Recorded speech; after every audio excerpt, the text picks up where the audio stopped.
Hola amigos, bienvenidos. Estamos nuevamente en Café y Oración. Hoy es 19 de noviembre. Eh, Estamos en el programa Dedito, que significa Devocional Diario para Todos, del movimiento Café y Oración. Hoy nuevamente tenemos con nosotros a la pastora Silvia Ramírez desde Cali, Colombia. Hola pastora Silvia, buenas tardes. Buenos Buenas días, tardes. buenas noches. Depende de donde nos escuchen. Nos están escuchando en diferentes países, diferentes horarios, unos en directo, otros en diferido. Bienvenida, Pastora Silvia. Pastor, buenas tardes. Dios le bendiga. ¿Cómo ha pasado? Muy bien, muchas gracias. Bueno, el día de hoy estamos conversando en Dedito tres capítulos de Ezequiel y un capítulo en el libro de Santiago. Algunas Biblias en español ya le llaman Jacob, bueno, es una traducción del mismo nombre. Santiago capítulo 1 y el día de hoy estaremos conversando sobre Ezequiel 11, Ezequiel 12 y Ezequiel 13. Pastora Silvia, gracias nuevamente por estar con nosotros, por sacar de su tiempo. Muchas bendiciones para usted, para sus hijos, para su descendencia en general. Y bueno, que el Señor la sea bendiciendo por esta colaboración tan grande que es conversar. Yo aquí me estoy tomando ¿cómo se llama? Un café como capuchino. Yo lo estoy acompañando con un tinto colombiano, café colombiano, hermano William. Café colombiano. Un tinto es un espresso con agua, un espresso diluido, Ya, un ya. espresso desconcentrado. Es un tinto colombiano. Muy bien. Sí, este es colado. Sí. Sí, pero me refiero a que como el tinto le llaman en Colombia, pero a nivel internacional el tinto es vino. Entonces, hay Ah, que ya. aclararle a los amigos que tinto es el nombre del café como le llaman en Colombia, un Sí. nombre Así, raro, el café pequeño acá es tinto, ¿no? sí. Pero Negro. que es esto como el espresso que se consume en muchos países, pero diluido. No es tan negro, tan Ah, ya. diluido. Bueno, Pastora Silvia, entonces nos vamos con Ezequiel capítulo 11. Sí, pastor, listo. Empieza leyendo. Vamos. Dice el libro de Ezequiel 11, versículo 1. El Espíritu me elevó y me llevó por la puerta oriental de la casa de Jehová, la cual mira hacia el oriente. Y aquí, a la entrada de la puerta, 25 hombres, entre los cuales vi a Jeazanías, hijo de Azul, y a Pelatías, hijo de Benaía, principales del pueblo. Y me dijo, hijo de hombre, estos son los hombres que maquinan perversidad y dan en esta ciudad mal consejo, los cuales dicen, no será tan pronto, edifiquemos casas, esta será la olla y nosotros la carne. Por tanto, profetiza contra ellos. Profetiza, hijo de hombre. Hermano, leyendo hasta esta parte, veo que en toda parte hay hombres que son intrigantes, hombres que tratan de hacer el daño a personas que ingenuamente se dejan llevar de ellos. Porque miren lo que está diciendo aquí Ezequiel. Eran 25, pero de los 25 había dos como que eran los jefes, serían los más fuertes en este campo, dándoles palabra mentirosa, porque más adelante nos damos cuenta de que lo que ellos están diciendo no era lo que Dios estaba planeando para el pueblo de Israel. ¿Estoy en lo cierto? Y dice, y vino sobre mí el Espíritu de Jehová y me dijo, di, así ha dicho Jehová, así habéis hablado, oh casa de Israel, y las cosas que suben a vuestro espíritu, yo las he encendido. Habéis multiplicado vuestros muertos en esta ciudad y habéis llenado de muertos sus calles. Por tanto, así ha dicho Jehová el Señor, vuestros muertos que habéis puesto en medio de ella son la carne y ella es la olla, mas yo os sacaré a vosotros del medio de ella. ¿Sigo o vamos a comentar sobre esta parte? Como usted quiera, pastora, como usted quiera. Pues es Usted es la que yo creo que indicada. esta es como una conversación completa un anuncio completo que el Señor le da a Ezequiel para que le hable al pueblo de Israel por su rebeldía, por sus malas acciones y se basa y aprovechando la intervención de estos hombres, entiendo yo así, que hablaban diciendo que eso no iba a suceder pronto, que tenían tiempo de hacer muchas cosas, pero ahora que ellos querían era hacerle mal al pueblo de Israel. Y los israelitas no habían entendido esto. Por eso el Señor tiene que decir, espada habéis temido y espada traeré sobre vosotros, dice Jehová el Señor. Y os sacaré del medio de ella y os entregaré en manos de extraños y haré juicio entre vosotros. A espada caeréis. En los límites de Israel os juzgaré y sabréis que yo soy Jehová. Aquí les está anunciando que los va a hacer cautivos otra vez. Y así fue. Ellos, dice que los sacará de allí, irán a Babilonia cautivos y sufrirán y morirán muchos de ellos. Dice, a espada caeréis en los límites de Israel, os juzgaré y sabréis que yo soy Jehová. La ciudad no será por olla, ni vosotros seréis en medio de ella la carne. En los límites de Israel os juzgaré y sabréis que yo soy Jehová, porque no habéis andado en mis estatutos, ni habéis obedecido mis decretos, sino según las costumbres de las naciones que os rodean habéis hecho. Y aconteció que mientras yo profetizaba, aquel Pelatías, hijo de Benaía, murió. Entonces me postré rostro a tierra y clamé con gran voz y dije, Señor Jehová, ¿destruirás del todo el remanente de Israel? Miren, no había terminado de hablar Ezequiel cuando ya Pelatías había muerto. Y luego entonces vinieron y arrasaron con todos ellos y los llevaron cautivos a Babilonia. Hermano, mi pregunta es esta. ¿Cuánto tiempo, usted sabe más o menos cuánto tiempo el pueblo de Israel estuvo rebelde, estuvo sin querer atender al llamado que Dios estaba haciendo a través de Ezequiel y de Jeremías? Pasaron años, ¿cierto? Sí, claro, cuando, cuando estuvimos estudiando el libro de Jeremías, Jeremías estuvo 70 años, perdón, estoy equivocando, 40 años estuvo Jeremías desde el reinado de Josías y de los 3 hijos de Josías, él estuvo profetizando ahí en Jerusalén. Simultáneamente, de manera simultánea, en la primera deportación, 10 años antes de que Jeremías todavía quedó ahí con el rey Sedequías, en esos 10 años se quedó Jeremías ahí en Jerusalén. Ezequiel, pasaron 5 años, ya estaba en el exilio, él salió en el exilio con Daniel. Daniel era un muchacho adolescente, pero Ezequiel ya tenía 25 años, era un sacerdote y él comenzó a profetizar a los 30 años. Aquí en este momento calculamos que faltan por ahí 3 o 4 años para la destrucción total de Jerusalén. Aquí todavía está Jeremías, está en Jerusalén. No sabemos si Ezequiel, posiblemente Ezequiel sí se conoció con Jeremías y con Baruch, porque él salió de 25 años de Jerusalén en la primera deportación. Aquí la pregunta que yo le iba a hacer, pastora, ahí le contesté la pregunta. Sí, señor, sí, sí. Entonces, de todas maneras, aquí lo que yo quería decirle es lo siguiente. Ezequiel estaba en Babilonia, ¿correcto? Ajá. Ezequiel estaba en Babilonia. En Babilonia, sí. Pero en el versículo 1 dice, me arrebató el espíritu y en volandas me llevó a la puerta oriental de la casa de Jehová y junto a la puerta habían 25 varones. Estaba en Babilonia y lo llevó el espíritu. ¿Cómo lo llevó el espíritu a Ezequiel? ¿Cómo se llevó? Yo creo que es el mismo caso de Felipe, ¿no? Lo arrebató. Cuando menos pensó, se encontró allí cuando venía ¿cómo es que se llama este se me olvida, del país? De Etiopía. El etíope no es que donde Felipe le predica y él dice, quiero hacerme bautizar.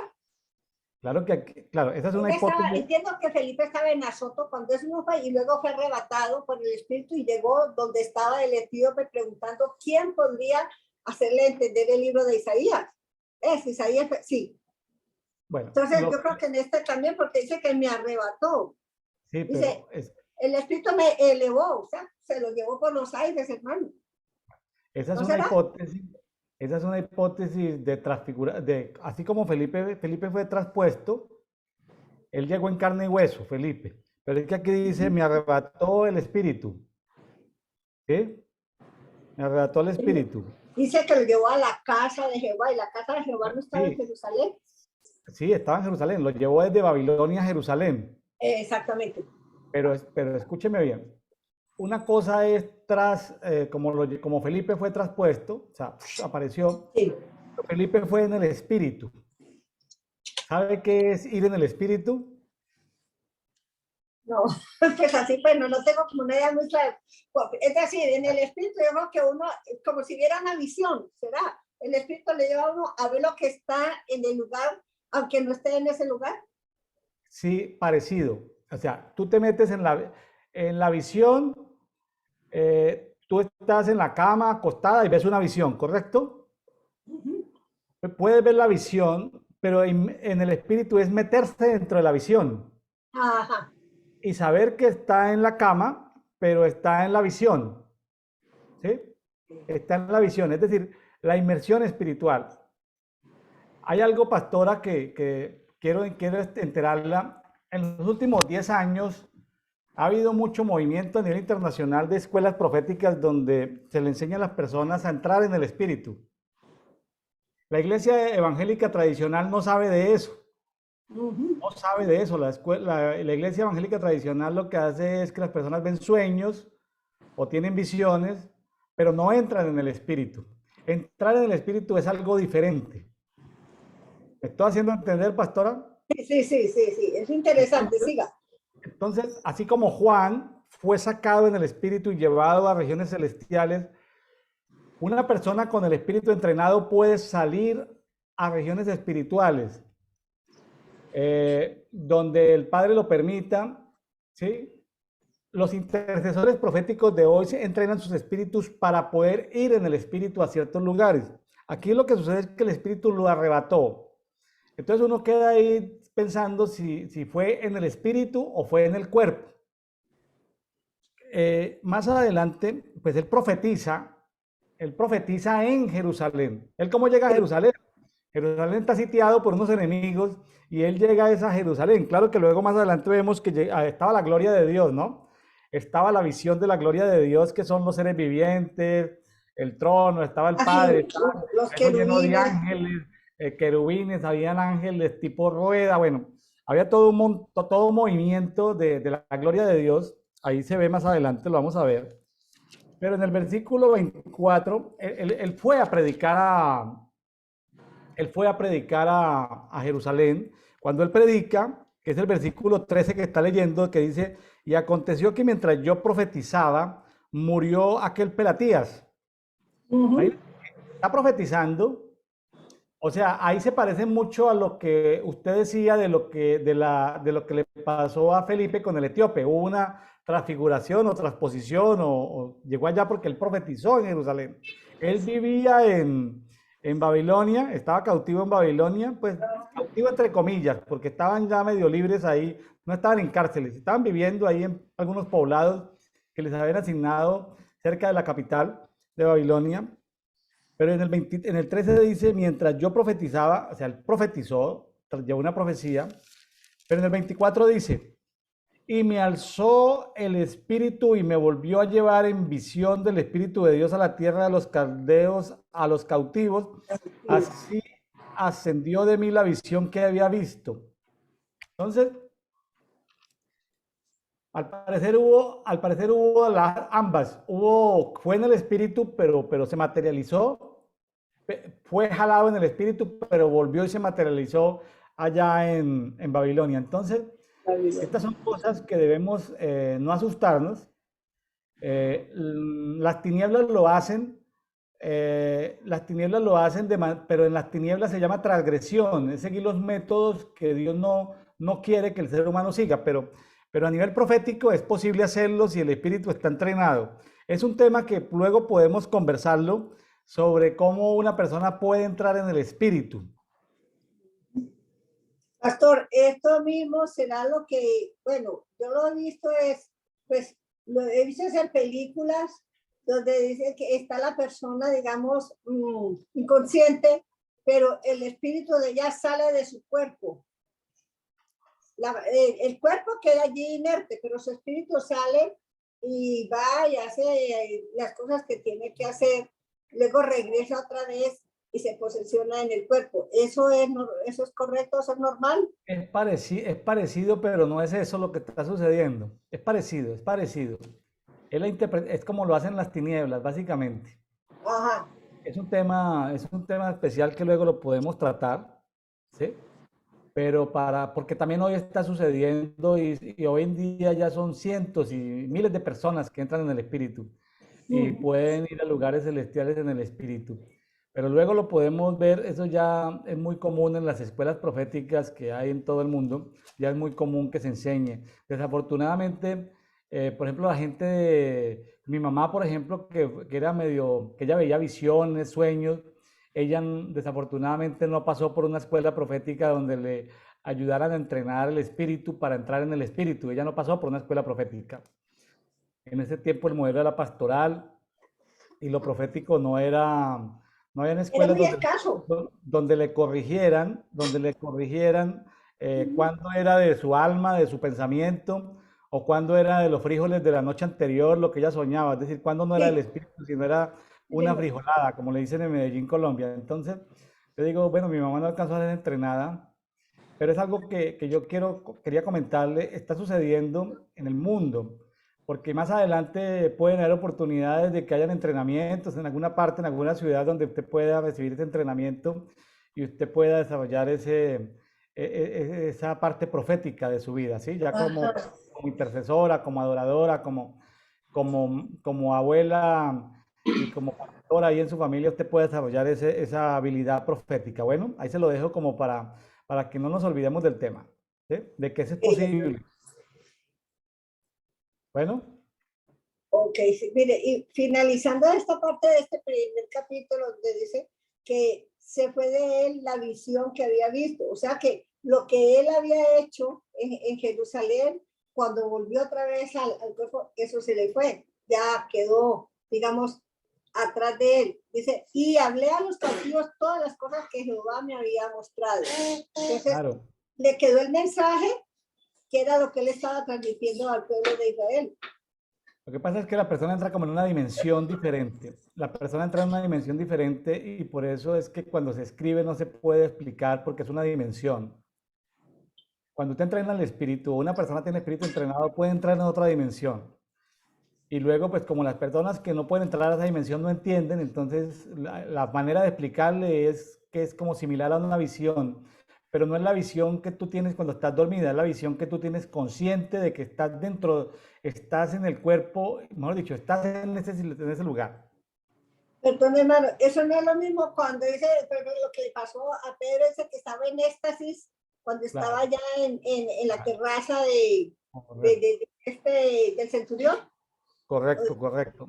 Ah, Él estaba en un ambiente, vamos a llamarlo, en un entorno, en una dimensión espiritual, donde podía ver cómo descendían unos en, lienzos.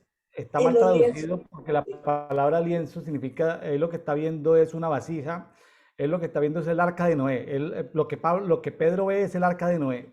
Ah, ya. Por eso es bueno ir cambiando a Biblias de estudio como la Textual 4, como Biblia de las Américas, porque la Reina Valera está un poquito atrasada en su traducción. Lo hacen ver como si fuera una imagen y no. Han ido Eh, renovando de acuerdo a lo que van descubriendo, a lo claro, que claro. la gente en su búsqueda va encontrando. O Claro, entonces, yo digo que los mismos sabios y los mismos teólogos que, que son temerosos de Dios que van no, encontrando y no, van mostrando, ¿no? No tiene que ver tanto con teólogos, porque los teólogos a veces no entienden ni la Biblia. Tiene que ver es con los arqueólogos que han Ah, encontrado los ya. rollos del Mar Muerto. Son biblistas que van encontrando y van traduciendo mejor la Biblia.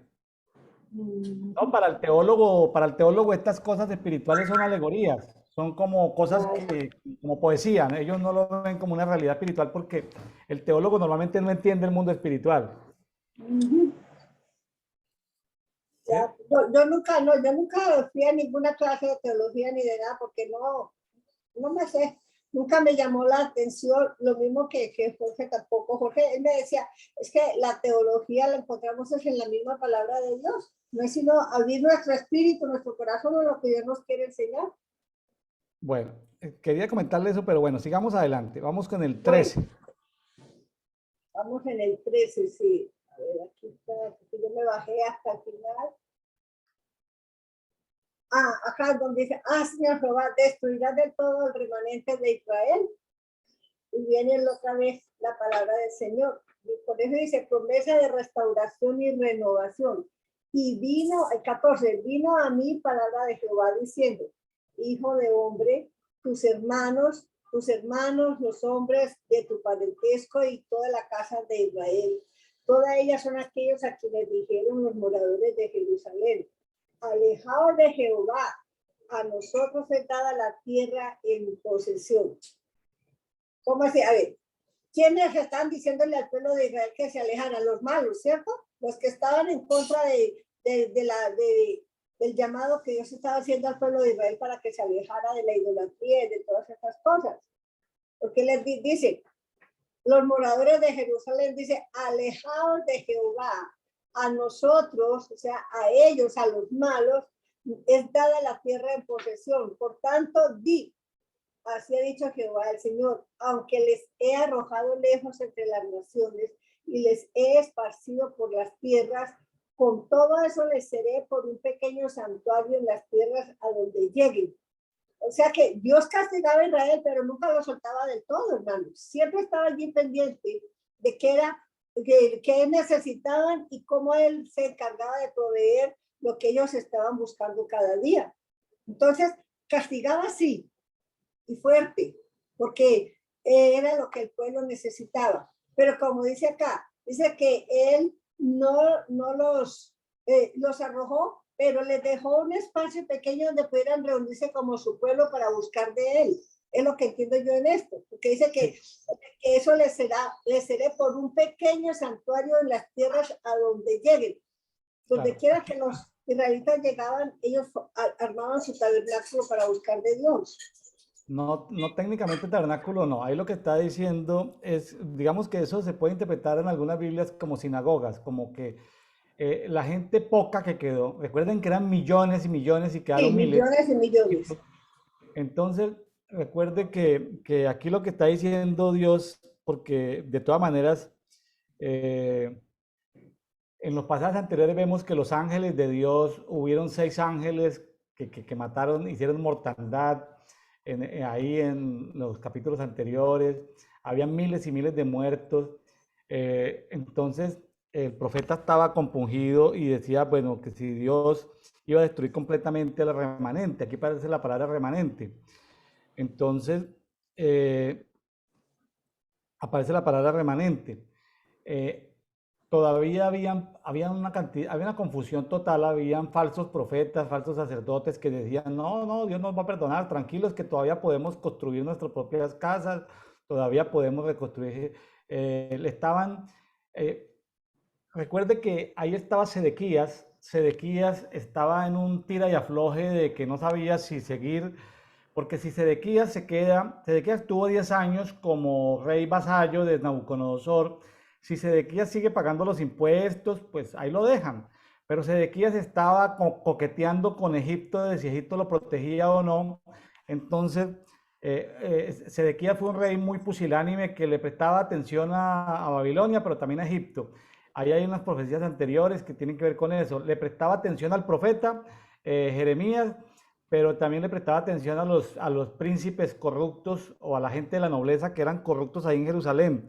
Entonces, de alguna manera Dios le está dando aquí es el mensaje a Ezequiel diciéndole que aunque queden muy pocos, Él les va a permitir, Dios mismo va a hacer un pequeño santuario a las tierras donde ellos lleguen. Es decir, es Dios el que va a ser como casa de habitación para ellos. Exacto, sí. Algunos lo interpretan como sinagogas, pero no, tiene que ver con que Dios va a ser eso para ellos, ¿sí? Es decir, Dios comienza a hablar del remanente, ¿sí? Del remanente, porque por ejemplo en el 17, vea lo que dice, por ejemplo, voy a leer el 17, dice, di por tanto, así dice Adonai Jehová, yo os recogeré de los pueblos y os congregaré de las naciones en las cuales estáis esparcidos y os daré la tierra de Israel. Y volverán allá y quitarán de ella todas sus idolatrías y todas sus abominaciones. Y mire algo que aparece aquí, que, mira algo que aparece aquí bien importante, que tiene múltiples interpretaciones. Lo que está en el versículo 19 y 20. Una interpretación es que iban a estar 70 años desde la primera deportación hasta Daniel iban a volver. Pero también tiene que ver con lo que dice el libro de Hebreos del Nuevo Pacto. Y el nuevo pacto tiene que ver cuando Jesús dio el nuevo pacto con sus discípulos. Entonces, vea para ver que estos versículos tienen múltiples aplicaciones. Voy a leer el 19 y el 20. Dice, y les daré un corazón. Está hablando del nuevo pacto. Sí. Les infundiré un espíritu nuevo. Eso está hablando del nuevo pacto. Ahí no está hablando de que van a volver a Israel. Dice, y quitaré el corazón de piedra de medio de su carne y les daré un corazón de carne. Está hablando del nuevo pacto. O sea, ese nuevo pacto tiene que ver con Jesucristo. Sí, sí. 20, para que anden en mis ordenanzas y guarden mis decretos y los cumplan y me sean por pueblo y yo les sea por Dios. Y cuando el profeta está compungido, está dolorido, la palabra que le da Dios al profeta es el nuevo pacto de Hebreos, es el nuevo pacto que Jesús cuando dijo, bueno, este es el nuevo pacto, y cuando partió el pan y tomaron el vino y les dijo, esta es mi sangre, este es mi cuerpo, este es mi nuevo pacto. Aquí lo que Dios está profetizando a través de Ezequiel es el nuevo pacto. Algunos lo interpretan como la restauración a los 70 años, pero no, es imprecisa, es más mesiánico, es más del tiempo de Jesús. Lo que pasa es que a Dios le gusta revolver los tiempos, a Dios le gusta como hacer como un acordeón, irse hasta el final, y luego volverlo a cerrar, ¿sí? Tiene que ver con el nuevo pacto. Oye, hermano, le digo que yo nunca había interpretado esto de esta manera, ni había escuchado tampoco esta explicación acerca de estos versículos del 19 al 20, al 21. Bueno, al 20 sí, donde de verdad, ya analizándolo, ese corazón nuevo, sí, porque es que el Señor Jesucristo dijo que su carne es la que va a servir para unir, para hacer un nuevo pacto, para tener una nueva amistad con el pueblo pecador, para el perdón de sus pecados y poder llegar a la presencia de su Padre. Estamos leyendo en simultáneo el Antiguo y el Nuevo Testamento, y ahora que estábamos estudiando Hebreos, casi todas las referencias que da el autor del libro de los Hebreos, algunos dicen que es Pablo, pero no hay un acuerdo final. El autor del libro de los Hebreos utiliza mucho las profecías del nuevo pacto y son palabras de Ezequiel y de Jeremías. Es decir, Dios desde el tiempo de Jeremías, de Isaías, sobre todo de Jeremías, más que de Ezequiel, estaba profetizando el nuevo pacto, del nuevo pacto que habla el libro de Hebreos, el que consumó Jesús en la cruz del Calvario. Bueno. Sí, porque hay pasajes donde hace el recuento de lo que sucedió en ese entonces y uno pues va y vive en la mente, vive todos esos sucesos que se presentaron. Mira que algo ahora que sucede así, ahí en Hebreos 10, creo que es 10:26, donde dice que horrible cosa es caer en manos del Dios vivo. Esa expresión, digo yo que para quienes le fallan a Dios tiene que ser de mucho temor y obligarlos a volver otra vez. Y del que renunciaron o se devolvieron, dice que pisoteará la sangre de su hijo.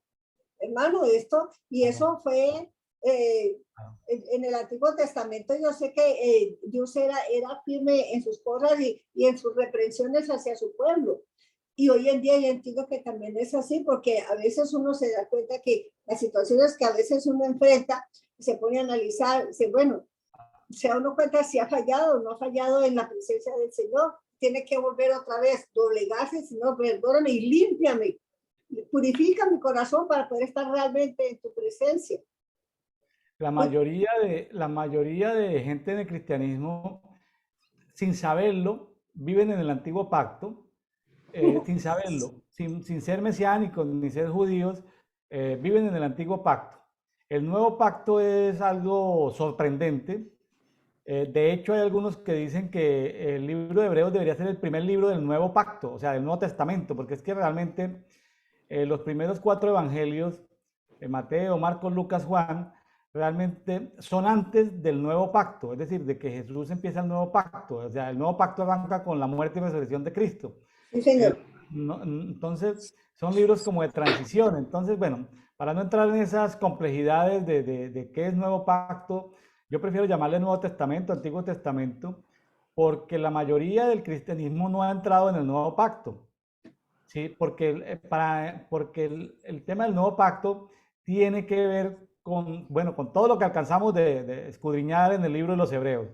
¿Sí? Ahí están para los amigos que deseen ir a los videos, a los conversatorios que hemos tenido sobre el libro de Hebreos, pues hoy ya empezamos el libro de Santiago.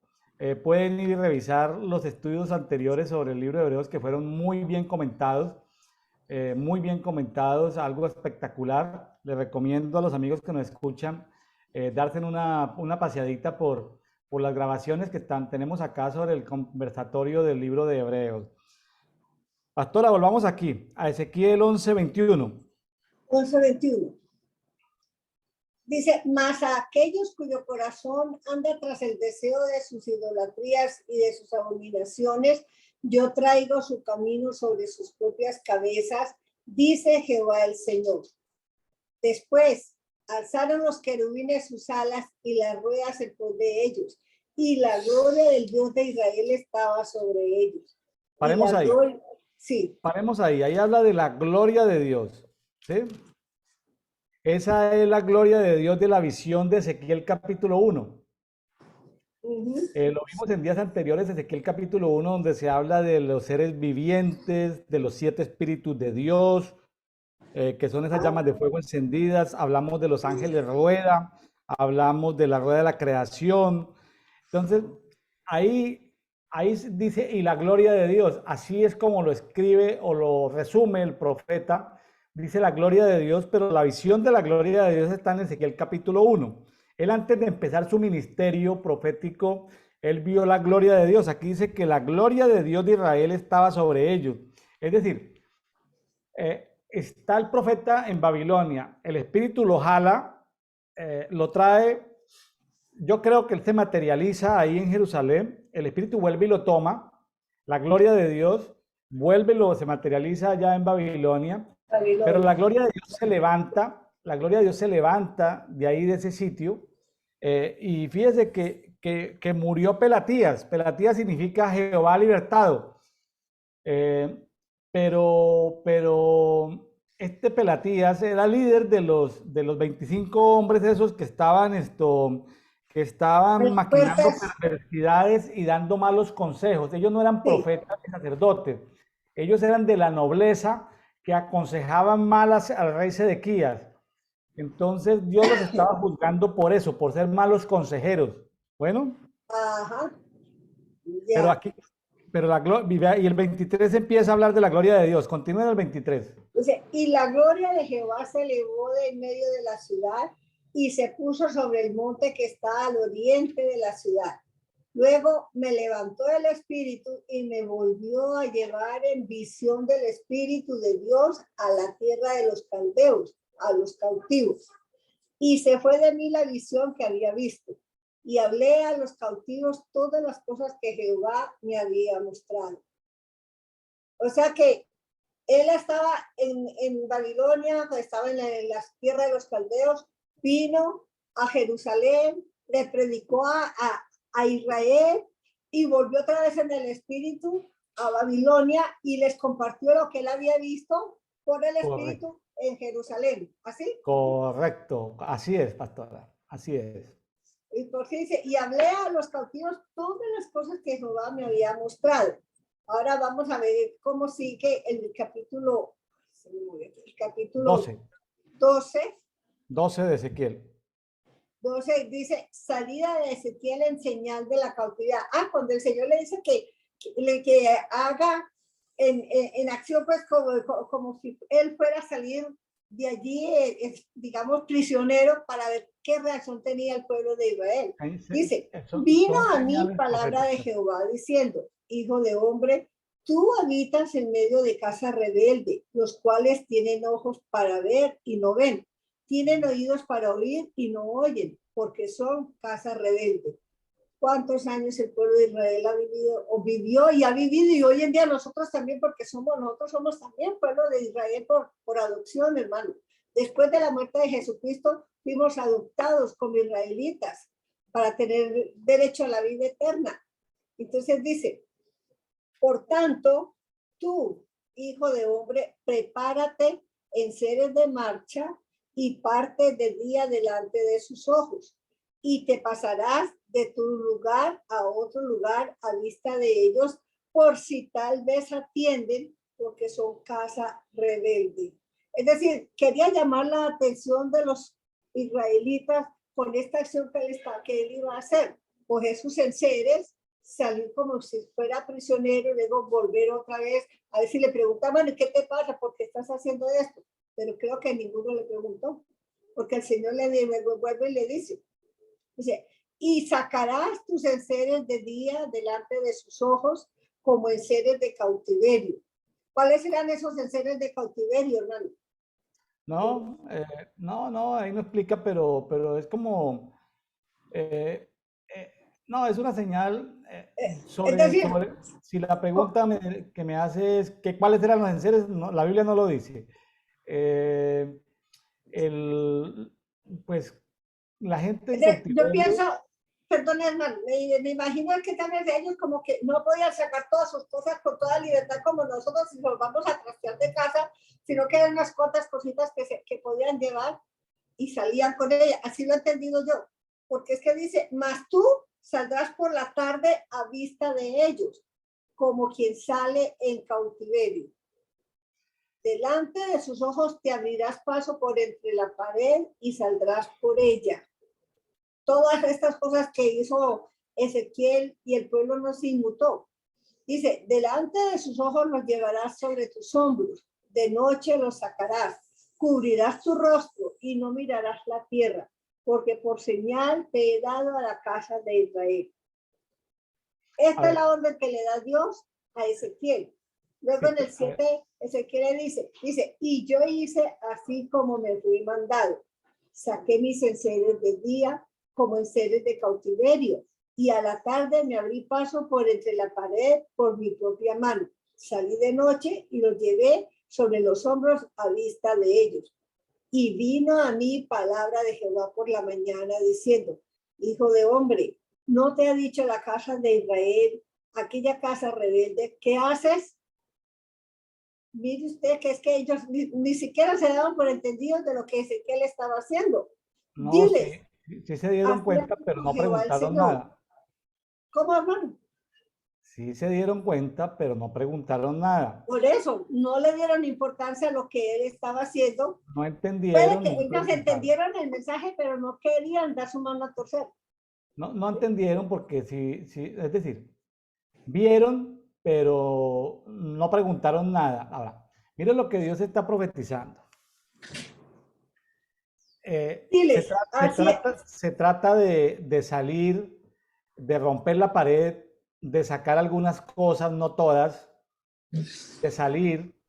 La gente lo observa, la gente no pregunta nada. Dios está haciendo un acto profético con el profeta incluido, es decir, el profeta está viviendo lo que iba a suceder en Jerusalén. En Jerusalén, el rey Sedequías iba a esperar la oportunidad para romper el muro, salir de noche y escapársele a los babilonios. Entonces, pero Dios le iba a tender una red, una trampa al rey Sedequías de Judá para que los babilonios lo atraparan y para que él, fíjese que a él le mataron los hijos, le degollaron los hijos a Sedequías, le degollaron a la nobleza, y él entró a Babilonia donde murió, pero a él le sacaron los ojos. Nabucodonosor le sacó los ojos. Él entró caminando a Babilonia sin ver. Entonces Dios aquí lo que está es 2, 3 años antes, profetizando a través de Ezequiel lo que le iba a pasar a Sedequías. Dios lo hace salir, que él no mire hacia abajo, que él no mire nada, como saliendo hacia Babilonia. Él estaba en Babilonia, él estaba haciendo como una obra de teatro, haga de decir, estaba como haciendo en una pequeña representación lo que le iba a pasar al rey Sedequías. Y la gente no preguntó qué era lo que Dios les estaba hablando a través del profeta Ezequiel. Pero Dios estaba profetizando que así le iba a pasar al rey Sedequías. Así va a pasar. Sí, porque es que dice, así ha dicho, dile, así ha dicho Jehová el Señor. Esta profecía se refiere al príncipe en Jerusalén, o sea, al reino, y sí, a todas las casas de Israel que está en medio de ella. Diles, yo soy vuestra señal. Como yo hice, así se hará con vosotros. Partiréis al destierro en cautividad, y al príncipe que está en medio de ellos llevarán a cuestas de noche y saldrán. Por la pared abrirán paso para sacarlo por ella. Cubrirá su rostro para no ver con sus ojos la tierra. Mas yo extenderé mi red sobre él y caerá preso en mi trampa y haré llevarlo a Babilonia, a tierra de caldeos, pero no la verá y allá morirá. O sea que a los 2 o 3 años sucedió esto, ¿no? Sí, es un cálculo que yo estimo. Yo no tengo información para eso. Yo me lo imagino así. Faltaba un tiempito todavía. Sí. Pero al rey Sedequías le sacaron los ojos. Entonces él no vio. Ahí dice que no verá la tierra de Babilonia, pero morirá en Babilonia. Sedequías murió solo en Babilonia. Porque lo que pasa es que Sedequías rompió el pacto que hizo con Nabucodonosor. Y Dios se molestó porque ese pacto iba a permitir que se quedara un rey en Jerusalén. Recuerde que todavía en Jerusalén quedaban muchas joyas, quedaba mucho oro, mucha plata en el templo. Eso hubo, desde los tiempos de David, hubo demasiado oro y plata. Cada rey desperdiciaba y todavía había demasiado oro y plata. Y Dios quería que se quedara un rey vasallo. Era el castigo que Dios traía sobre Judá. Dios iba a juzgar las naciones vecinas, pero como el rey Sedequías hizo un pacto con Nabucodonosor y a los 10 años lo incumplió, queriéndose rebelar, recibiendo el apoyo del rey de Egipto, el faraón de Egipto amagó que le iba a ayudar, pero finalmente no le ayudó. Entonces finalmente, luego con el tiempo, también Nabucodonosor arrasó con Egipto, pero en ese momento Egipto no ayudó a Sedequías. A Sedequías, cuando él quiso huir, cuando terminamos de estudiar Jeremías, él quiso huir, salió, pero lo agarraron, le mataron a los hijos, le mataron a los nobles, los degollaron a todos, a él le quitaron los ojos y él entró a Babilonia como un cautivo, pero él fue encarcelado y murió. No se sabe en qué cuánto tiempo vivió, pero él murió porque él rompió el pacto con Babilonia. Dios se molestó profundamente que Sedequías rompiera el pacto porque Dios no quería que fuera destruido a tal nivel Jerusalén. Es que con la ira y con la rabia de Nabucodonosor le tocó a Nabucodonosor casi que derrumbar ladrillo por ladrillo, muro por muro, casa por casa. Le tocó meter fuego, le tocó echarle arena a los pozos, le tocó prácticamente destruir Jerusalén y Dios no quería que llegaran a ese extremo. A ese extremo llegaron por la torpeza y por la desobediencia del rey Sedequías, del último rey que fue un hijo de Josías, pero pusilánime. Rompió el pacto que hizo con Nabucodonosor. Ajá. Y aunque había sido un pacto con un rey impío, por así decirlo, él tenía que respetarlo. Dios quería que él respetara eso para que la gente de Judá se quedara en Jerusalén y ahí comenzara Dios a trabajar nuevamente con el pueblo, pero debido a la torpeza de este rey Sedequías y a la de los príncipes, estos 25 príncipes que leíamos en el capítulo anterior, ajá, y a tanta inmundicia y perversidad que practicaron, pues Jerusalén fue completamente destruido. Sí, sí, más así porque dice, ¿verdad? Quedaron unos pocos nada más. seguimos hablando, vamos en el 13, ¿no? El 14. Y a todos los que estuvieron alrededor de él para ayudarle, y a todas sus tropas esparciré a todos los vientos y desenvainaré espada en pos de ellos. Y sabrán que yo soy Jehová cuando los esparciere entre las naciones y los dispersare por la tierra. Y haré que unos pocos de ellos escapen de la espada, del hambre y de la peste, para que cuenten todas sus abominaciones entre las naciones a donde llegaren, y sabrán que yo soy Jehová. Vino a mí palabra de Jehová diciendo, hijo de hombre, come tu pan con temblor y bebe tu agua con estremecimiento y con ansiedad. Y di al pueblo de la tierra, así ha dicho Jehová el Señor sobre los moradores de Jerusalén y sobre la tierra de Israel. Su pan comerán con temor y con espanto beberán su agua, porque su tierra será despojada de su plenitud por la maldad de todos los que en ella moran. Y las ciudades habitadas quedarán desiertas y la tierra será asolada. Y sabréis que yo soy Jehová. Eso fue lo que acabamos de comentar, que quedaron unos pocos y sufrieron toda esta calamidad. Vino a mí palabra de Jehová diciendo, hijo de hombre, ¿qué refrán es este que tenéis vosotros en la tierra de Israel que dice, se van prorrogando los días y desaparecerá toda visión? Diles, por tanto, así ha dicho Jehová el Señor, haré cesar este refrán y no repetirán más este refrán en Israel. Diles pues, se han acercado aquellos días y el cumplimiento de toda visión, porque no habrá más visión vana, ni habrá adivinación de lisonjeros en medio de la casa de Israel. Porque yo Jehová hablaré y se cumplirá la palabra que yo hable. No se tardará más, sino que en vuestros días, oh casa rebelde, hablaré palabra y la cumpliré, dice Jehová el Señor. Hermano, esta es una confirmación del Señor de que Él, pase lo que pase, haga lo que haga, Él está pendiente para llamar a cuentas a su pueblo y que podamos tener la oportunidad de volver a Él. Porque hoy o por hoy, mucha gente se ha desviado de la palabra de Dios, hermano. Están en un aspecto como, tienen la vida cristiana como un deporte. Bueno, pues voy digamos, sí, voy al culto y canto y leo la Biblia y escucho la aplicación y salgo, pero sigue en la misma rutina de su vida anterior.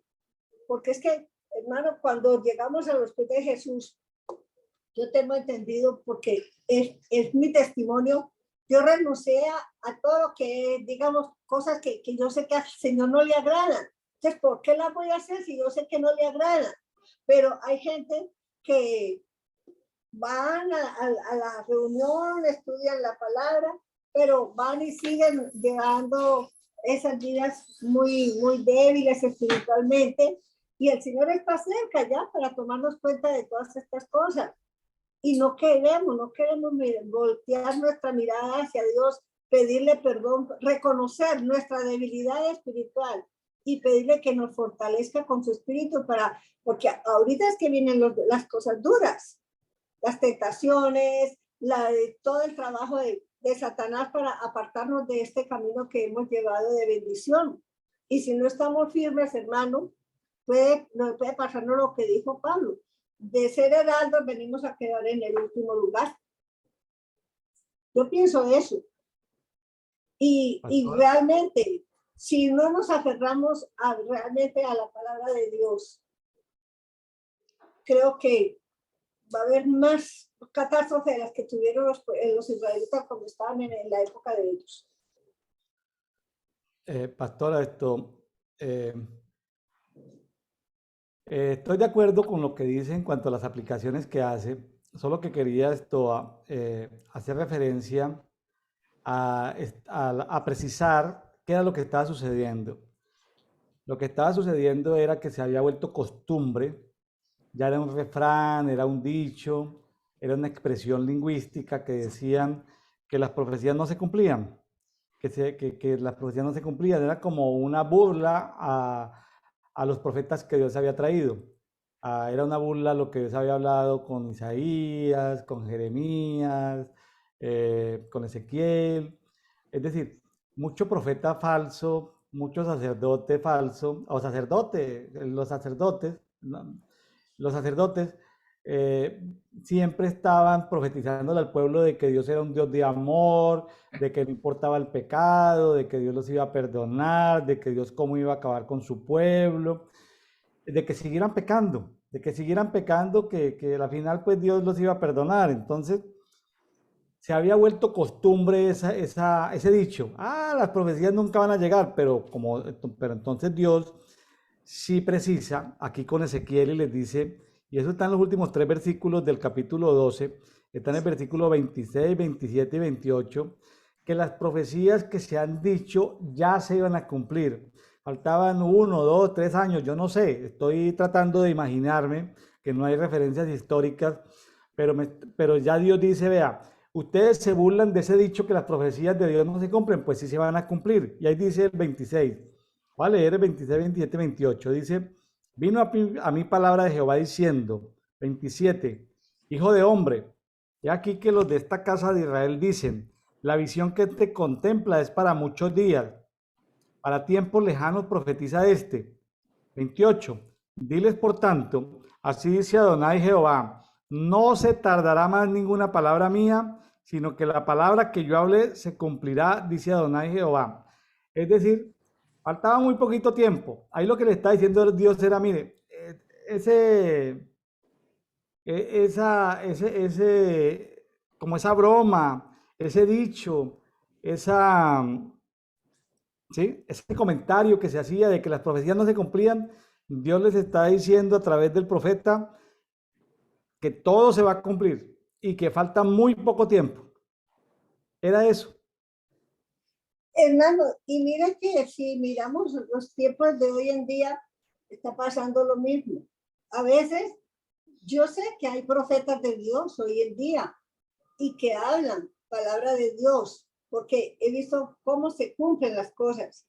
Pero hay otros, como dice acá en el capítulo 13, que vamos a ver enseguida, que hablaban por sí mismos para congraciarse con los de la iglesia, para congraciarse con los líderes y hacerles ver que sí, que Dios está hablando a través de ellos cuando no es así. Entonces, hoy por hoy, la Biblia dice que en los posteriores días habrá esto y lo que estamos viendo hoy en día.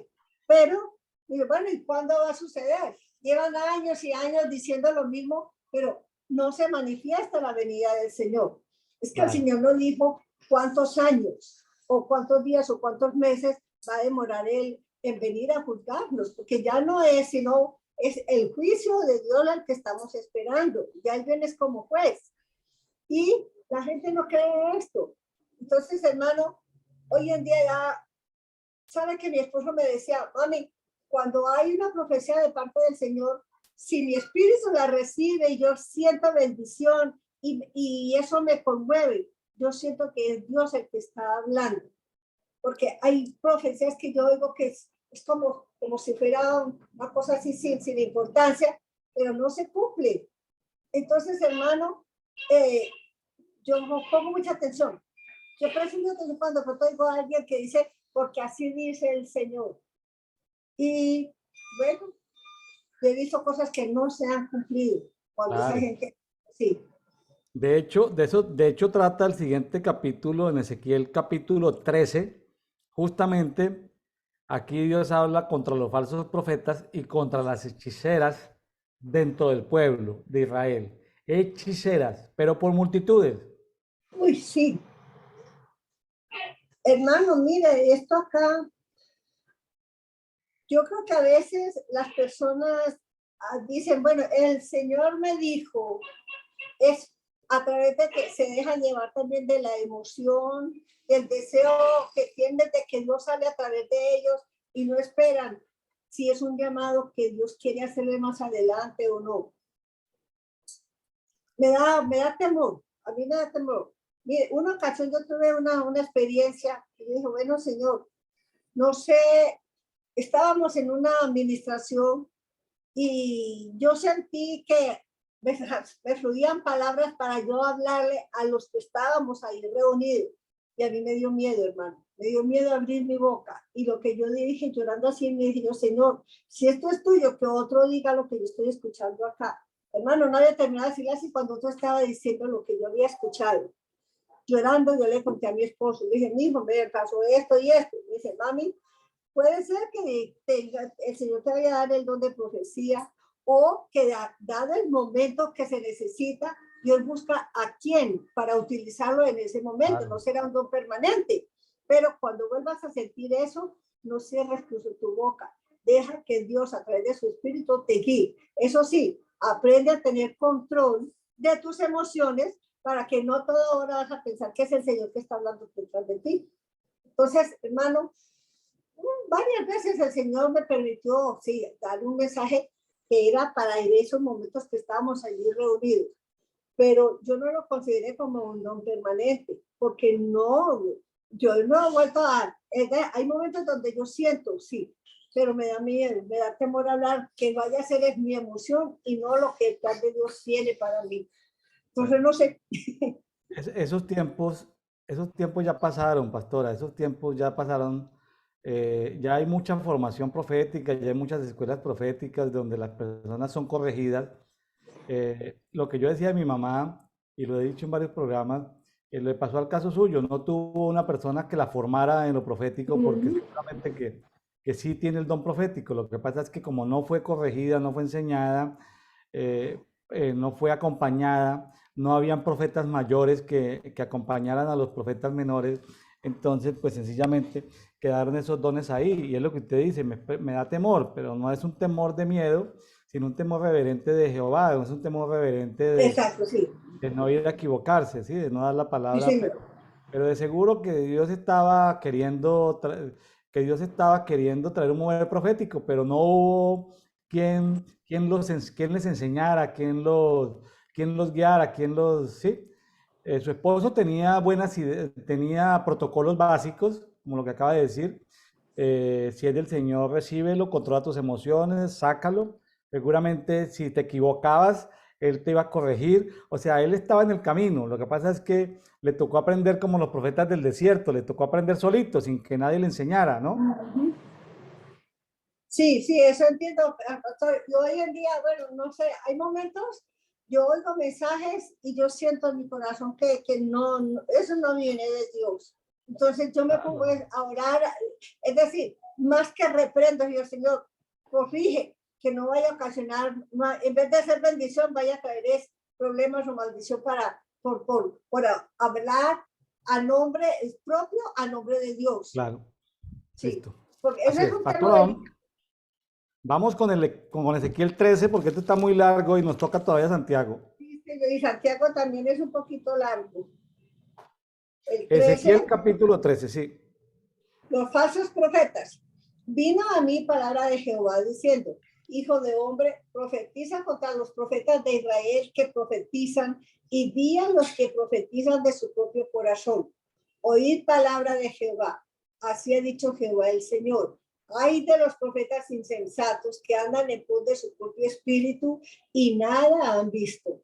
Como zorras en los desiertos fueron tus profetas, oh Israel. No habéis subido a las brechas, ni habéis edificado un muro alrededor de la casa de Israel, para que resista firme en la batalla en el día de Jehová. Dieron vanidad y adivinación mentirosa. Dicen, ha dicho Jehová, y Jehová no los envió. Con todo, esperan que él confirme la palabra de ellos. No habéis visto visión vana y no habéis dicho adivinación mentirosa, pues ¿qué decís? Dijo Jehová, no habiendo yo hablado. ¿Vamos hasta ahí o vamos más adelante? Como usted quiera, pastora. Vamos a hablar hasta aquí, hermano, porque es que de esto sí he visto yo mucho. Incluso a mí me pasó un caso con mi nieta. Ella, cuando empezó el bachillerato, nosotros digo, bueno, vamos a orar al Señor que permita que cuando usted termine su bachillerato, él nos haya proporcionado quien le ayude a usted a hacer su carrera sin que tenga que costar a usted un peso. todo el bachillerato de ella le dábamos gracias a Dios porque cuando ella se graduara iba a llegar el momento donde ella iba a poder estudiar sin tener que pagar.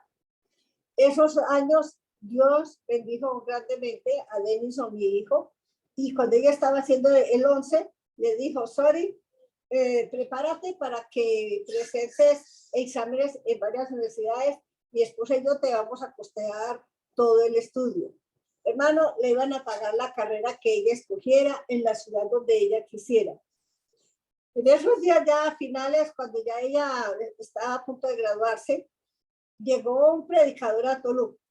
Hermano, no sé, no quiero juzgar porque no soy nadie para juzgar, pero para mí era más emocional que bíblico lo que él decía. Y a ella le dijo que si nosotros veníamos orando y viene mi hijo y le dice, yo te voy a dar todo lo que tú necesitas, no era una respuesta de nuestro clamor y que Dios quería hacer eso con ella. Viene este señor, le dice que no es el tiempo, que espera porque las cosas vendrán cosas mejores para ella. Hermano, llama a mi nieta, a mi hijo y le dice, tío, yo por ahora no voy a estudiar, voy a esperar a ver qué me muestra el Señor. Hermano, en esos días fue donde ella tuvo su fracaso, quedó embarazada y hasta ahí llegó su estudio. ¿Usted cree que esa profecía que este varón que estuvo en Tulum le dijo, yo no la he tomado como real de parte de Dios, porque las profecías de Dios no son para destruir, son para alertar, para movernos a buscar más de Él, para poder recibir más de sus bendiciones? Y yo le decía, Daniela, si oramos por 6 años para que Dios te proveyera lo que necesitas y te llegó cuando terminaste tu bachillerato, ¿por qué vas a desecharlo ahora cuando yo no siento en mi espíritu que es de parte del Señor? Pues ahí está, hermano, que está la muchacha ahí, está estancada. Pues gracias a Dios, sí, le ha tocado trabajar y gracias a Dios nosotros la cogimos porque pues nadie es perfecto en esta vida y si ella fracasó, pues nos toca darle la mano para que se reivindique y se ha reivindicado grandemente porque ella ahora está feliz sirviendo al Señor. Dice, aprendí duro, me costó lágrimas, me costó sufrimiento, pero sé que no puedo vivir sin la presencia de Dios. Entonces, hermano, ahí está sin poder terminar su estudio. ¿Ve? Entonces, yo le pregunto, ¿qué relación o cómo o por qué se toman estas decisiones tan a la ligera? Mi esposa decía, hay que escudriñar las profecías a la luz de la palabra. ¿Qué dice? ¿Cómo lo dice? ¿Para qué lo dice? ¿Y por qué lo dice? Pero aquí ellas no escudriñaron nada, sino que de una vez dijeron no a la bendición que le estaba llegando en ese momento. Entonces, hermano, eso a mí me ha condicionado mucho con las profecías. Yo he visto otras profecías que sí, y no vamos a decir que es inmediatamente, pero sí, poco a poco veo que se han ido cumpliendo cosas que el Señor ha prometido y se van dando. Entonces uno tiene que tener una seguridad espiritual de que esa palabra que se escucha es palabra de Dios, no palabra de hombre. Bueno, al parecer usted misma está preguntando y usted misma está aclarando porque aunque técnicamente el profeta o el profeta sea verdadero o falso, no la mandó a ella a quedar en embarazo. Es decir, eso no tiene que ver con la profecía. Ella por su desobediencia a Dios y por la tentación, pues fue que accedió a eso. Pero independiente de eso, hay que tener mucho cuidado. Por ejemplo, una iglesia local debe tener protocolos de valorar la profecía. Es decir, la profecía, si alguien la da, un pastor invitado o alguien que está desarrollando sus dones proféticos, hay que grabarla, hay que filmarla, hay que escribirla, porque hay que pesarla si viene de parte de Dios o viene de parte del alma, de las emociones del predicador o viene de parte de las tinieblas, porque también se han encontrado mucho brujo infiltrado profetizando en iglesias evangélicas. Entonces, como yo no estuve presente, pues yo no le puedo decir, pero lo que sí le puedo decir es que cuando hay protocolos proféticos de validar, de preguntar, de tener los tiempos, y faltó ahí un equipo de que dijera, no, eso no es de Dios, y decirle a la niña, eso que te dijeron, esa profecía personal, no es de Dios, venga, se va a estudiar. Faltó tener ese protocolo, es decir, cuando una iglesia se expone a la profecía, debe haber quienes pesen la profecía. Ajá. Eh, si no tienen cómo pesar la profecía, ¿para qué se ponen a jugar a escuchar profecías personales si no tienen quien pese la profecía? Mi esposo nos decía era que había que, no, él usa mucho la palabra que había que juzgar la profecía, si Correcto, es lo era mismo, de parte de Dios o de parte de la es lo persona, la mismo, emoción de la persona. es lo mismo. Entonces, claro, usted le está atribuyendo ese impasse, te lo está atribuyendo. eh, eh, Ese personaje pudo ser un falso profeta o pudo ser de pronto un hombre de Dios, pero dando profecías emocionales. No lo sé. Sigamos mejor acá porque el tiempo se Listo. nos está yendo. Bueno, entonces vamos, dice, vinieron a mí, íbamos en qué número en el, no, vamos a empezar. Vinieron a mí algunos de los ancianos de Israel. Ah, no, sí. ¿Es este? No, no, es que se me vino el 14, perdón hermano. Estamos en el 13. Ezequiel En capítulo el 13. 13, sí. Capítulo 13, juicio contra los idólatras que consultan al profeta. Ah, no, este es el 14, es que se me mueve acá. Condenación de los falsos profetas. Yo leí hasta el versículo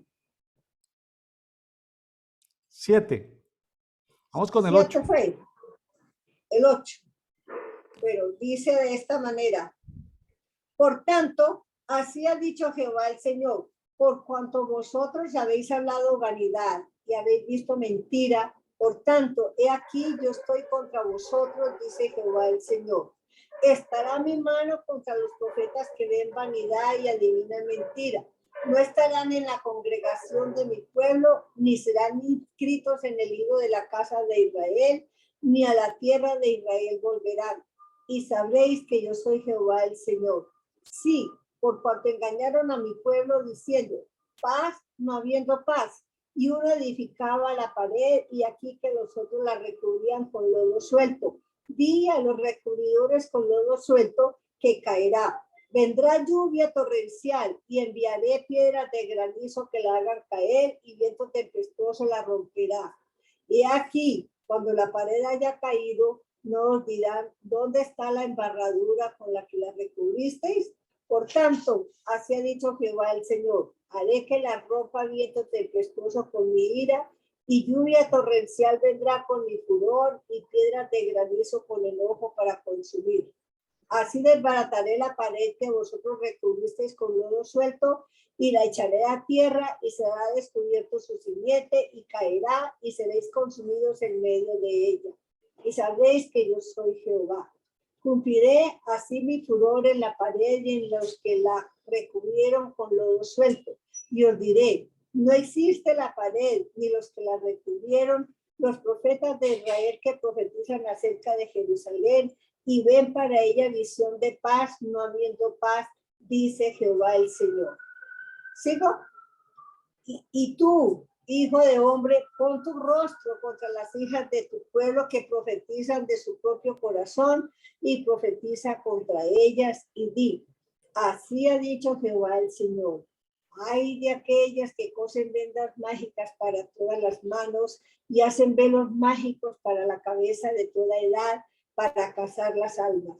Habéis de cazar las almas de mi pueblo para mantener así vuestra propia vida, y habéis de profanarme entre mi pueblo por puñados de cebada y por pedazos de pan, matando a las personas que no deben morir y dando vida a las personas que no deben vivir, mintiendo a mi pueblo que escucha la mentira. Por tanto, así ha dicho Jehová el Señor. He aquí, yo estoy contra vuestras vendas mágicas con que cazáis las almas al vuelo. Yo las libraré de vuestras manos y soltaré para que vuelen como aves las almas que vosotras cazáis volando. Romperé asimismo vuestros velos mágicos y libraré a mi pueblo de vuestra mano y no estarán más como presa en vuestra mano. y sabréis que yo soy Jehová. Por cuanto entristecisteis con mentiras el corazón del justo, al cual yo no entristecí, y fortalecisteis las manos del impío, para que no se apartase de su mal camino, infundiéndole ánimo. Por tanto, no veréis más visión vana, ni practicaréis más adivinación, y libraré mi pueblo de vuestra mano, y sabréis que yo soy Jehová. Hermano, yo creo que aquí el Señor termina con todo ese desorden que esta gente tenía acerca de los que hablaban de su propia cuenta, diciendo que era el Señor. Y como decíamos al principio, estas mujeres que usaban la hechicería, que usaban la magia para ganar el corazón de aquellos que eran débiles. Bueno, aquí pastora, en este capítulo 13, pues se habla de los falsos profetas y Dios presenta al profeta como una parábola, ¿no? Porque como dice en algunas versiones, la gente construye muros de mala calidad y los profetas falsos lo cubren de yeso, ¿sí? Pero luego, como son falsas profecías, pues como son como falsas esperanzas de la gente, y luego están como con un pañete, con un repello, con una pasta ahí como de cubrirle la falsa profecía, como que el falso profeta le dice a la persona lo que quiere escuchar, Exacto. entonces, pero todo eso es endeble. Dios manda un viento que destruye completamente ese muro, se caen esos falsos muros y luego habla de algo que estaba sucediendo ya no con los falsos profetas, sino que era muy común y era con la hechicería. Hoy también se ve el tema, pero en ese tiempo colocaban manillitas, cintas mágicas, cintas, y con la cinta cazaban el alma del hombre. Hace un tiempo, año 2000, 2005, 2000, no, de 1995 al año 2005, que hubo un movimiento de liberación muy fuerte. El apóstol Norman Parish de Guatemala llevando el movimiento de liberación a Sudamérica. Eh, en esos movimientos de liberación, a la gente que iba con manillas, pulseras, se las hacían quitar porque esa es una práctica de la hechicería que la gente no conoce. Cuando la novia le da una pulserita para colocarse aquí en la manilla del pie, aquí en la muñeca de la mano, o para colocársela aquí en el tobillo del pie, una cadenita, un dijecito, una cosita. Entonces, usted hoy en día ve a los políticos, a los presidentes, cuando están en campaña, los ve con 10 manillas y usted por donde va le ve una manilla más, se la dan los hechiceros, los brujos, los no sé qué, el del partido de fútbol, del partido político, y eso se llenan acá de manillas. Miren las fotos de los políticos cuando están en campaña, la gente los enlaza, ¿no? La gente los enlaza, les enlaza el alma, la gente los enlaza. Hay gente que usa ciertas medallitas de ciertos santos que están como pactados con esa entidad espiritual. Y cuando se encuentran con otra persona que tiene la misma medallita en una discoteca o viajando en un avión o en un aeropuerto o quién sabe en dónde, se encuentran con la persona que tiene esa medallita, entonces dicen que hay una cosa de hechicería que los atrae. Ya ves que los espíritus se atraen, entonces como está pactado esa entidad, entonces dice, ay, fulanita trae esta cintita o esta cadenita y yo también traigo esta, entonces nacimos el uno para el otro y empiezan una relación sin conocerse, sin preguntar, sin nada, empiezan una relación. Entonces, ese tema de el movimiento de liberación sacó mucho a flote eso. La gente lo veía como, wow, pero ¿por qué me vas a quitar esto si esto me lo quitó mi novia? Con el tiempo, porque el movimiento de liberación lo hizo ver así como de choque, quítese la manilla y bótela a la basura, quémela porque es contaminación. Ahora, sin mucho entendimiento, el movimiento de liberación era como un tractor, iba como un bulldozer, iba arrastrando con todo ese mugrero, pero la gente, ni ellos mismos entendían por qué. Hoy en día el movimiento profético entiende de que cuando usted compra una manilla a los indígenas, a los pueblos aborígenes, eso casi siempre es un objeto que contamina espiritualmente su cuerpo. Ahora, cuando usted va por algún sitio, algún centro, alguna ciudad y dice, se ata, se desata, se le pone el nudo al amor de su vida a través de cosas, el indio amazónico, el brujo no sé qué, pues déjeme decirle de que las tinieblas usan esos métodos para atrapar el alma de los seres humanos. Entonces, aquí el problema no es hacerle publicidad a las tinieblas, sino el problema es que eso se había vuelto muy común en Jerusalén. Imagínense que en Jerusalén, las hijas de Jerusalén, las mujeres de Jerusalén se habían vuelto hechiceras. Eso era lo terrible aquí, en este pasaje que estamos leyendo en Ezequiel 13. Y luego nos preguntamos, pero Dios, ¿por qué es tan duro Mire que si vemos el contexto de todo lo que hemos estudiado, los pecados que se vieron en Jerusalén fueron de más gravedad que los que se vieron en Samaria y fueron de más Sí, gravedad que los que se vieron en Sodoma. Y Sodoma Dios, y Gomorra. y Dios borró a Sodoma, pero Jerusalén se ve como que se sobrepasó, no solamente copió lo malo de alrededor, sino que se sobrepasó. Entonces, ¿cómo le parece el pueblo escogido de Dios llegó a un nivel peor que los vecinos? O sea, Jerusalén llegó a la mera profundidad de las tinieblas. Todo lo que sucede ahí en Isaías, Jeremías, en Ezequiel, es una cantidad de inmundicia que yo al principio decía, uy, qué bueno hacer una película. Y luego, luego después de haber leído tantos pasajes nuevamente dije, no, pero eso qué mugrero, eso sería una cosa de perversión, eso sería peor que Sodoma y Gomorra narrar lo que pasó allí en Jerusalén. Entonces mejor quedémonos quietos.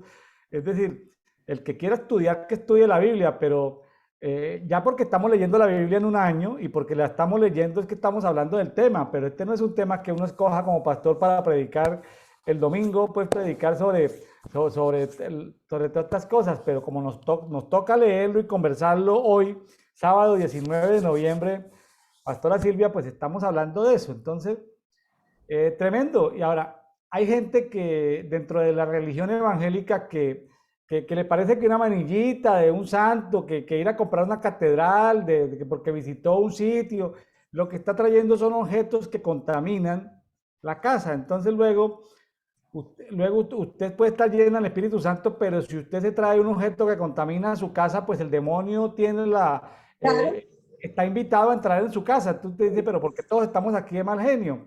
¿Pero por qué todos estamos peleando? ¿Pero por qué peleamos por nada? Porque hay algún objeto que contamina. Entonces, de esa manera la brujería y la hechicería trabaja para enlazar las almas de las personas.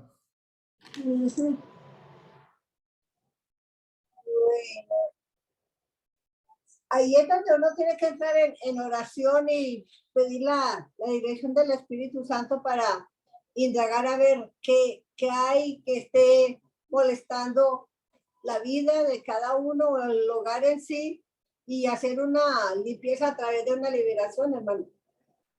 Así es. Entonces, hay objetos que contaminan. Uno llega a veces a unas casas donde se le paran los pelos de punta y se le paran los pelos de punta y entonces uno no dice nada, uno simplemente observa y a veces es que tiene la imagen de un santo o la imagen de la foto del tatarabuelito y quién sabe cuántos demonios hay ahí girando, dándole vueltas a la foto del tatarabuelito. El tatarabuelito muy bonito, pero hay demonios ahí dándole la vuelta, entonces uno, uno presiente, discernimiento por discernimiento espiritual, que la gente puede estar afectada porque han invitado a ciertas entidades espirituales a que vengan y tengan el derecho legal de venir a quedarse en alguna parte de la casa, porque hay un objeto que las invita, que les da el permiso legal de venir a contaminar. Eso pues es un tema que se estudia hoy en día como contaminación de objetos, contaminación o maldición de objetos. Hay niños que se asustan porque ven que el coco se lo va a comer. Pues el coco es un demonio que viene en un muñequito. Entonces el niño no puede dormir desde que le compraron un muñequito en la feria de Cali, en el carnaval de Barranquilla, en el festival folclórico, le compraron un muñequito, el niño no puede dormir. Pues claro, no puede dormir porque de noche cuando él se queda solo, el demonio se manifiesta y sabotea el sueño del niño. Entonces la mamá y el papá dicen, ¿pero qué pasó? Pues porque le compraron un muñeco que estaba contaminado, hecho por un brujo, Ah, por un hechicero, etcétera, etcétera, etcétera. yo creo que ahí toca es, sí, como cristianos y conocedores de la palabra y respetuosos de la palabra del Señor, empezar a investigar, hermano, y reprender en el nombre del Señor y declarar en libertad, en santidad, nuestras vidas, nuestras casas. Claro, claro, Porque sí, por hay eso, momentos, y es que sabemos que el enemigo perturba porque él no quiere que nosotros sigamos creciendo espiritualmente. Él está buscando es cómo desanimar, y si sucede que X o Y familia tiene esta clase de problemas, pues muchos van a decir, no, pues entonces es mejor que quedémonos quietos, o vuelven otra vez a las cosas del mundo porque dice que todo es igual en cualquier parte. Entonces, nos toca es claro. defender lo que es la verdadera y la verdadera o el verdadero deseo de Dios, que es de mejorar nuestras vidas cada día. ¿Vamos a La ventaja, Santiago?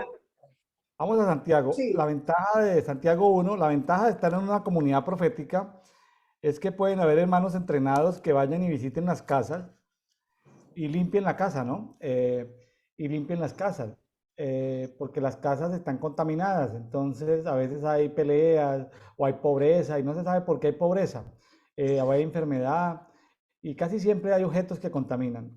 Pero bueno, ese es un tema profundo. Las comunidades proféticas ayudan mucho, una iglesia profética ayuda mucho a limpiar esos territorios. Vamos a Santiago capítulo 1. Santiago, aquí estamos hablando de Santiago, el hermano de Jesús. Sí. Estamos hablando en Mateo 13:55, habla de los hermanos de Jesús. Jesús tenía hermanos y hermanas. Amén. Tenía a Santiago, a José, a Simón, a Judas. Eh, Vemos que este apóstol Santiago no hizo parte de los 12 apóstoles principales, pero como narra el apóstol Pablo en Gálatas, el apóstol Pablo en Gálatas dice que Jesús, ¿a quiénes se les apareció Jesús? Jesús se le apareció a Santiago, su hermano, no da detalles, no precisa detalles de ese encuentro. Entonces hay un principio actual dentro de tantos protocolos como de una lista de chequeos si alguien es apóstol o no es apóstol, ¿sí? En el día de hoy, sobre pesar si hay apóstoles o no hay apóstoles, hay algo. Muchas personas han visto a Jesús en el tiempo de hoy.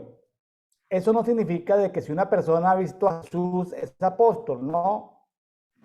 Hay un pero el que tenga ministerio apostólico es porque definitivamente ha visto a Jesús.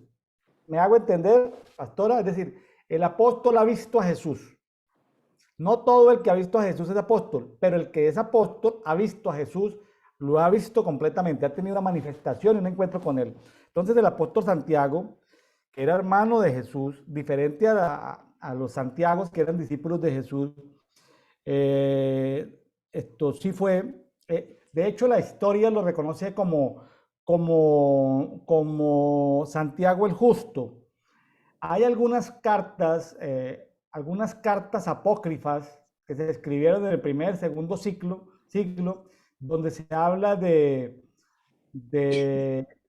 Santiago el Justo, se refiere a este Santiago el Justo. Lo que pasa es que esas no están aceptadas en el canon bíblico porque los gnósticos sabotearon esas escrituras, las permitieron y le cambiaron algunos pasajes.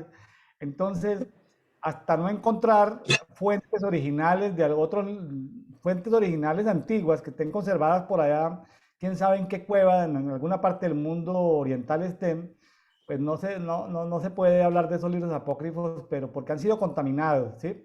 Las tinieblas han dañado esas cartas y por eso no son aceptadas, pero en esas cartas se habla mucho de Santiago el Justo, que es este Santiago que aparece aquí en un libro que algunos lo asemejan como a un libro parecido como a Proverbios, ¿no? Como que son proverbios de vida, ¿no? Son como José. dichos como para tener en cuenta en la vida. Entonces vamos a ver el capítulo 1 del libro de Jacobo o de Santiago. Viene el saludo, ¿no? Sí, pastor, adelante. Bueno, Santiago, siervo de Dios y del Señor Jesucristo, a las 12 tribus que están en la dispersión. Salud. Hermanos míos, Tened por sumo gozo cuando os halléis en diversas pruebas, sabiendo que la prueba de vuestra fe produce paciencia. Mas tenga la paciencia su obra completa para que seáis perfectos y cabales sin que os falte cosa alguna. Y si alguno de vosotros tiene falta de sabiduría, pídala a Dios, el cual da a todos abundantemente y sin reproche, y le será dada. Pero pida con fe, no dudando nada, porque el que duda es semejante a la onda del mar, que es arrastrada por el viento y echada de una parte a otra. Hermanos, vamos hasta aquí un momentico. Estos consejos que da aquí Santiago me gustan a mí mucho porque realmente yo y pues sí, recién casada, okay, a los 2 años de convertida fue que nos casamos. Yo tenía muchas dudas. Yo recibí el bautismo del Espíritu Santo, pero entonces cuando yo quería orar en lenguas, en ese entonces a mí no me venían sino 2 o 3 palabras y decía, ay no, esto no es, si fuera de Dios yo tenía que repetir varias y darle como ese primer día, y yo me cerré. Yo dije, no, esto es obra mía, y no quería orar más en esas 3 lenguas, de palabras. Hablando con mi esposo, porque yo veía que él oraba y oraba en lenguas y lenguas, hermano, y él no cesaba. Decía, pero él, ¿por qué tiene esa diversidad y yo no? Hermano, yo contristé el Espíritu Santo como por 3 años, hasta que un día estábamos con el hermano Ignacio Guevara, no sé si, yo creo que usted lo conoció. Él tenía un grupo pues, de discípulos y dice, vamos a orar por hermanos que necesiten liberación de cualquier circunstancia en su vida. Yo me acordé de esto y dije, Señor, si esto es tuyo, permíteme que yo levante mi mano y pida en oración. Y cuando me lo pensé, estaba con mi mano en alto y de pie, me dice el hermano, ¿quién necesita? Hermano, así me dije, hermano, me pasa esto, esto y esto, y yo no sé si esto es de Dios o no es de Dios. Empezaron a orar por mí en liberación para que esas dudas desaparecieran de mi vida, hermano, y de pronto como si botaran, destaparan un envase de la champaña que hace, ¡pum!, estalla y vuela la tapa, pues así empezó a salir de mí un lenguaje. Y yo quería parar y yo no podía. Entonces yo entendí que es que las cosas del Espíritu hay que recibirlas en fe, no en la carne, no en lo que yo veo, sino en lo que la palabra del Señor me enseña a través de la fe, porque a Jesús no lo vemos, pero la fe nos lleva a creer lo que Él hizo y lo que Él espera de nosotros. Entonces, de ahí en adelante, hermano, yo he aprendido que uno tiene que aprender las cosas y tener mucho cuidado, sí, porque es que a veces las emociones quieren dañarle a uno la plena comunión y la libertad para expresarse uno delante del Señor. Pero le digo que para mí han sido tiempos muy bonitos. Y yo, bueno, yo todo el tiempo, delante de la gente, no, yo oro más en lengua cuando siento más lenta, cuando estoy a solas con el Señor. Y es que la Biblia dice que mi espíritu ora al Espíritu de Dios, porque yo no entiendo lo que estoy diciendo, pero Dios sí lo entiende. Entonces eso me regocija y eso me ha permitido, creo yo, permanecer todos estos años en la vida cristiana, a pesar de las circunstancias, a pesar de las cosas que yo veo, o que digan o que hagan, no me ha movido de decir, no, yo no quiero seguir la vida cristiana, no, nunca. Al contrario, cada día yo le digo, Señor, ¿por qué no te acepté mucho antes? Pero no era el tiempo. Todos tenemos un tiempo que el Señor nos llama y si desperdiciamos ese tiempo, es difícil esperar la segunda oportunidad, pero que el Señor en su infinito amor se la da a muchas personas. Entonces, hermano, aquí dice, la sabiduría, la paciencia, dice que la fe produce paciencia. La paciencia dice que es su obra completa para que seamos perfectos y cabales. Tenemos que tener un espíritu paciente en todas las cosas para poder recibir lo que Dios quiere darnos, porque no siempre viene con alegría, con gozo, sino que a través de sufrimientos es que hemos podido aprender también a diferenciar las cosas que Dios nos da y que podemos tener guardadas para nosotros. ¿Qué más tiene usted acerca de esto de la sabiduría? Yo no creo que nadie, que haya personas que que no tengan sabiduría, porque si somos hechos a imagen y semejanza de Dios, hermano, tenemos que tener sabiduría. Lo que pasa es que no la sabemos manejar o no la sabemos recibir como Dios nos la quiere dar. Ahora, el concepto de sabiduría es amplio, es un tema amplio, porque la sabiduría estuvo presente en la creación, de eso habla Proverbios, la sabiduría estuvo presente en la creación, pero luego la sabiduría se rebeló contra Dios. La sabiduría se rebeló contra Dios. Sí. Entonces, fue digamos,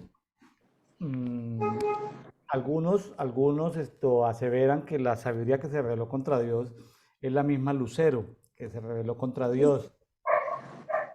Pero bueno, para no entrar en esos temas profundos, uno de los 7 espíritus de Dios en Isaías 11:2 es el espíritu de sabiduría. Entonces, uno puede pedirle a Dios si en nuestro espíritu se parece, nos imaginamos, así como una parábola, que es como un candelabro que tiene 7 llamas, la llama que no se ha apagado y por eso todavía no nos comemos a los niños, por eso los narcotraficantes no se comen a los hijos, porque todavía queda encendido algo del temor reverente de Yahweh, de Jehová. Es por eso que la gente todavía no es tan mala, pero ya está casi apagándose en muchas culturas. Entonces, la familia no se ha destruido en toda la historia de la humanidad porque todavía queda como ese temor de la familia. Pero hay como una llamita, hay una de esas velas, o de ese candelabro, de esos brazos, que es sabiduría. Entonces, el profeta, aquí el apóstol Santiago, está diciendo pida espíritu de sabiduría. Entonces, necesitamos espíritu de sabiduría, espíritu de revelación para entender, por ejemplo, Hebreos. Si uno no tiene espíritu de sabiduría y espíritu de revelación, pues no va a entender nunca Hebreos. Puede leer 10 enciclopedias escritas por los teólogos y eso queda más confundido que perdido, porque los teólogos no tienen encendido ni el espíritu de sabiduría ni el espíritu de revelación, o sea, son temas que hay que recibir en el espíritu, luego sacar por el corazón, traerlo a la mente y poderlo clasificar. Entonces, pues sí, aquí está hablando de la fe, está hablando de la sabiduría, está hablando de las personas que a veces dudan, es decir, cualquier cosa que viene la duda, pues se aleja de la fe, haciendo una comparación entre fe y duda. La gente que actúa con dudas como una ola que va y viene, también tiene que ver con el doble ánimo. El doble ánimo, pues en el fondo tiene que ver con doble alma. Claro, cuando hablamos de personas bipolares, son personas que tienen, digamos que doble alma, pero en nivel extremo, ya clínico. Una persona bipolar que cambia a 2 personalidades. Pero a veces, aunque a veces las personas no han llegado a esa parte clínica de ser bipolares y de ser medicadas por un psiquiatra, de que actúa con diferentes personalidades, pero a veces sí estamos con doble ánimo. Entonces, lo que se llama es a que no tengamos 2 ánimos, sino tengamos un solo ánimo, ¿sí? Porque doble ánimo significa que parte de nuestra alma puede estar en regiones de cautividad. Entonces necesita esa parte del alma liberación. Y bueno, luego sigue hablando de la parte económica, son como proverbios. Dice, no habla bien ni mal de los ricos, simplemente dice en el 9, si el hermano es pobre, pues gloríese cuando Dios lo exalte. Y en el 10, pero si el hermanito es rico, pues cuando Dios lo humille, pues entonces también gócese cuando el Señor lo humille, aunque sea rico. Entonces, el Señor nos pasa por pruebas, seamos ricos, seamos pobres, el Señor nos pasa por pruebas. Aquí no está hablando de si es bueno o malo, ser rico, ser pobre, no. Está diciendo que el Señor trata con todos y nos pone pruebas. Y más adelante habla de que la prueba es diferente a la tentación. La prueba tiene que formarnos. Dios la pone para instruirnos, como pasar por la primaria, por la secundaria, cosas, o sea, es procesamiento, es perfeccionamiento, la prueba. En cambio, la tentación no.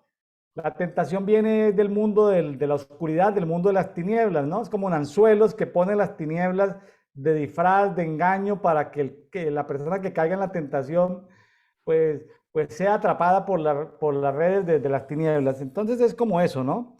Es como un libro de proverbios, interesantísimo, ¿no? Sí, señor.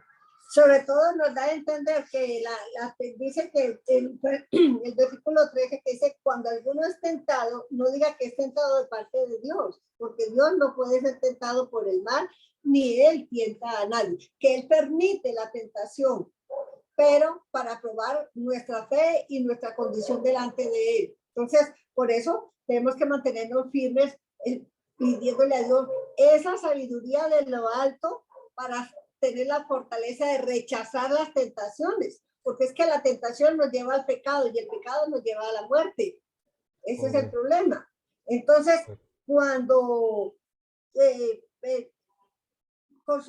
así, aquí está el final en el versículo 15, porque es que es una cadena, ¿no? Venimos con la tentación, luego entonces viene ya la consumación del hecho, luego viene ya la muerte espiritual y ahí ya queda la persona estancada porque dice, bueno, ¿y ahora qué? Entonces caí, ¿cómo me levanto?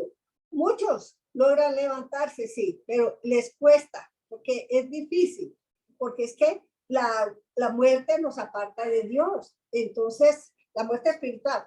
Entonces, ¿qué pasa? Tenemos que batallar, tenemos que luchar para permanecer en esa fuerza espiritual que es el conocimiento de la palabra para poder evitar esas tentaciones y poder librarnos de la muerte espiritual, que es el final de ese camino de tentación, conocimiento del pecado, práctica del pecado, la muerte por el pecado.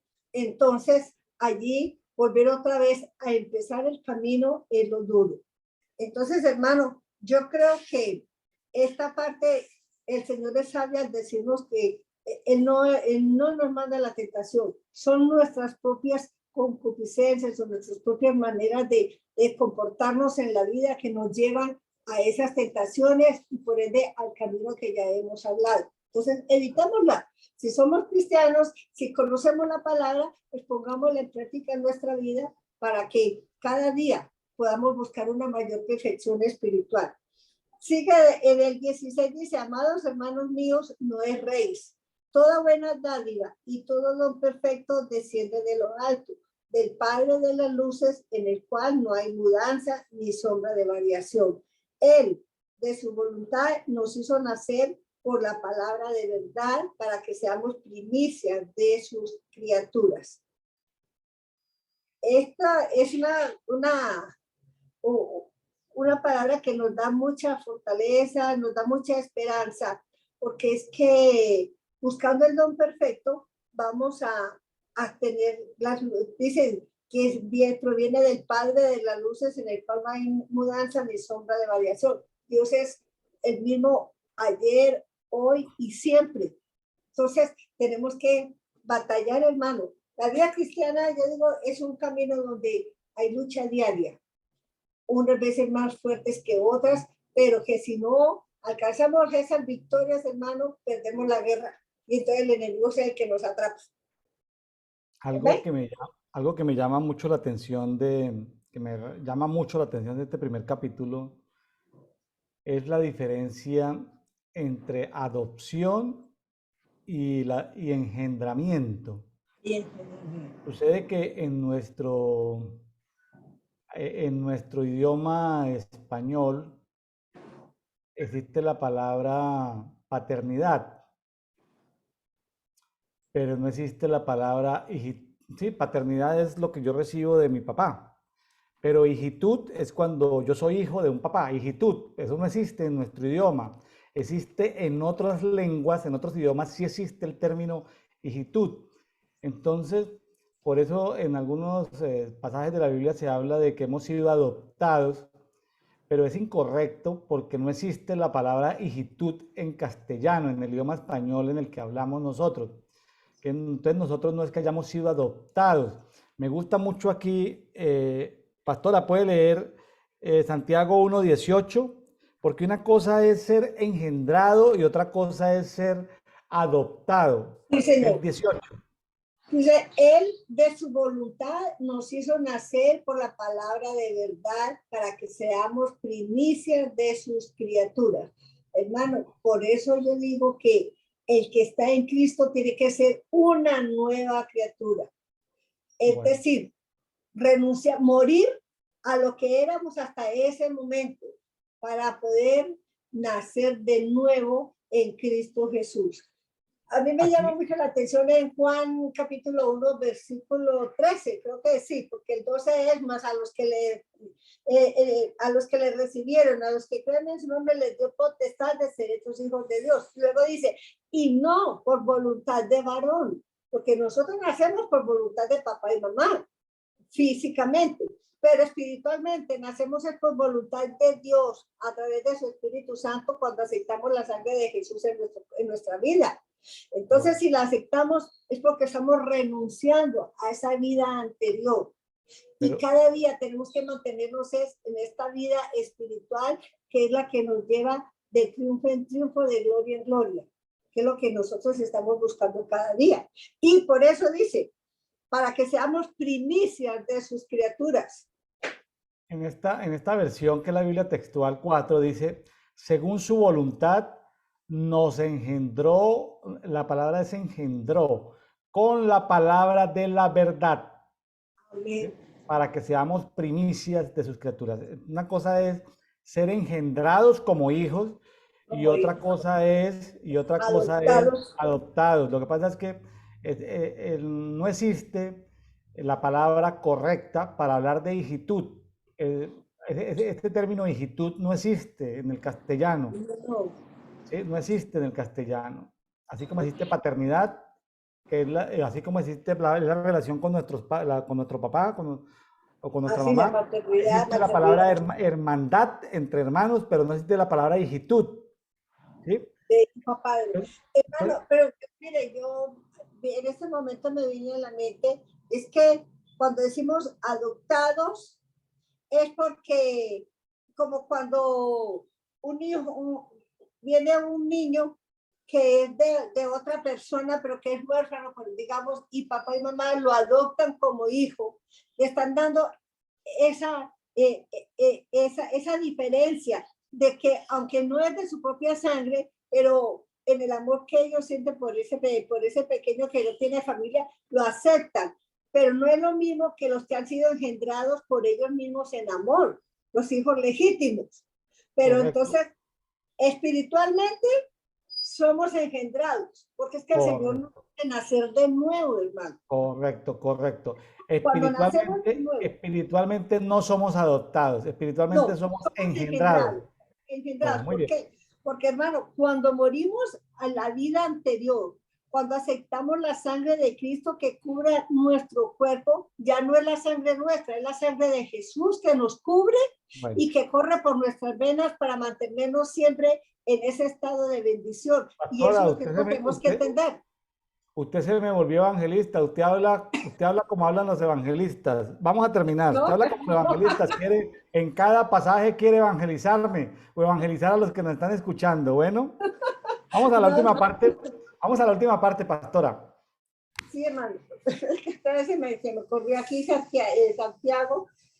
Voy a decirle la evangelista Silvia Ramírez. La evangelista Silvia Ramírez de Cali, Colombia. No, hermano, cállese, por favor. La evangelista, ¿cómo que? Hermana, pero usted habla como evangelista. Dice, hacedores de la palabra. Por esto, mis amados hermanos, todo hombre sea pronto para oír, tardo para hablar, tardo para irarse, porque la ira del hombre no obra la justicia de Dios.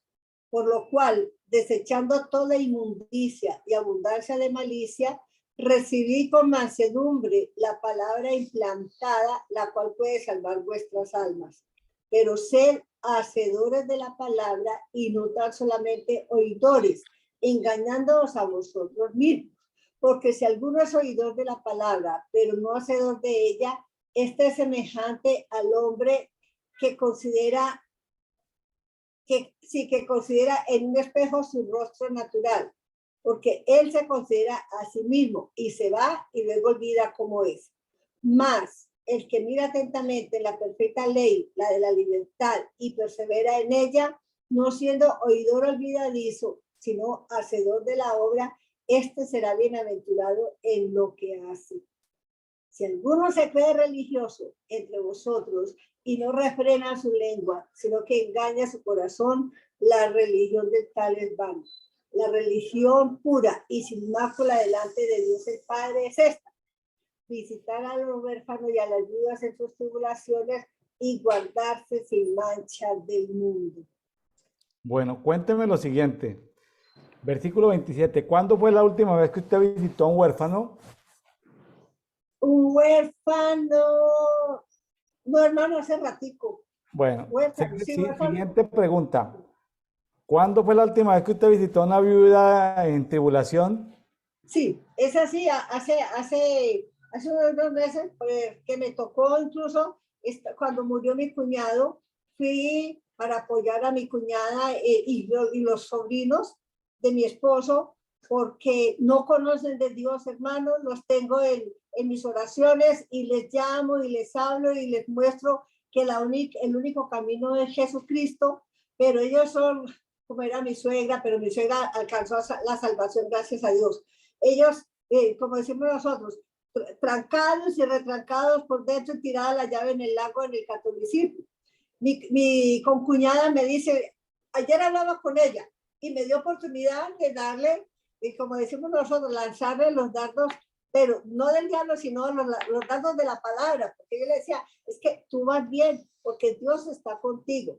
Clamo que el Señor te dé fortaleza, porque yo sé lo que es estar uno sin el esposo. Ella me dice, sí, y el Señor te ha escuchado, me decía ella, porque me he sentido muy fortalecida. Pero yo estuve en la iglesia porque yo soy católica y le pedí al Señor y Él me ha respondido. Bueno, pero Dios te responde más fácil desde el cielo cuando tú con tu corazón sincero le buscas a Él. Y ahí voy, hermano, porque la familia de Jorge solamente hay dos. Podríamos decir no completamente convertidos, pero sí están en el camino, están buscando crecimiento. Los demás están ahí, como dice uno, sobreaguados. Entonces, porque yo considero que la venida nuestra aquí acá, mi hermano, es para ganar la familia de Jorge para Cristo. Por eso le digo que usted en cada comentario habla como evangelista, mucho más que ¿Será? como pastora. Claro, claro, usted tiene un perfil evangelístico muy alto, porque usted está en cualquier tema y termina siempre evangelizando. O sea, usted se sale del circulito, va y evangeliza, sale a evangelizar, sale a evangelizar. Entonces, debe acompañar su palabra, debe acompañarla de la unción del evangelista. Es decir, que cuando ore por los enfermos se sanen, que la gente se sane. O sea, eh, sería muy bueno que meditaran eso, pastora, esto, meditara que el Señor esto, sobre todo porque un evangelista debe tener, porque usted tiene el denuedo para evangelizar, que el Señor le dé como esos dones que tienen que ver con sanidades, milagros, portentos, ¿sí? Para que acompañe la palabra del evangelista. Bueno, Hermano, pastora, perdóneme un momentico porque tengo algo que compartir. Es que, mire, hablando sobre eso, yo conocí la palabra de Dios siendo una niña, como de 7 años que iba a la iglesia con mi abuelo, pero a mí nadie me dijo, usted necesita recibir a Cristo en su corazón. Usted tiene que hacer una oración de fe y pedir a Dios que la cambie y que venga a su vida. Hermano, yo fui por varios años a la iglesia cristiana, pero nadie me dijo nada y me gustaba. Pasamos a otro barrio, me olvidé de la iglesia cristiana y a los 23 años ya el Señor me llamó directamente. Entonces yo digo, si yo hubiera conocido al Señor desde que lo hubiera aceptado, desde que era niña, yo no habría pasado tantas situaciones ¿qué le digo yo? De dudas y cosas como me pasaron, porque habría conocido más profundamente la palabra. Entonces, por eso, hermano, cuando tengo oportunidad, que el Señor me la da, pues yo hablo a la persona y le aclaro. No le digo como los otros, bueno, vamos a hacer una oración de fe y acepta al Señor y levanta su mano, porque eso es una mentira, hermano. Porque yo lo hice varias veces, yo levanté mi mano, pero yo no me convertí cuando eso. Yo me convertí el día que Cristo me habló a mi corazón y que tuve que doblegarme y llorar y pedirle perdón de mis pecados. y luego lo confirmé con mi asistencia y mi cambio de vida. Entonces, yo a la persona le aclaro su situación y lo condiciono delante de Dios. Si usted fuera a partir de esta noche, usted está seguro que va al reino de los cielos. Eso me pasó con mi cuñado. Y yo estoy segura que mi cuñado pudo arreglar su vida delante de Dios y que murió en paz porque fue una muerte muy tranquila, a pesar de tener cáncer, un cáncer agresivo. Él me decía, yo tengo paz en mi corazón. Entonces, hermano, por eso es que yo le digo que cuando tengo la oportunidad, yo siempre estoy condicionando a la persona en cuanto a su fe delante del Señor. Bueno, Pastora Silvia Ramírez desde Cali, Colombia, muchas gracias. Amigos de Dedito, los invitamos a que escriban ahí en la descripción del video, ahí pueden escribir sus comentarios, si lo están viendo en directo, si lo están viendo en diferido, ahí están correos, hay teléfonos de WhatsApp para que se pongan en contacto con nosotros.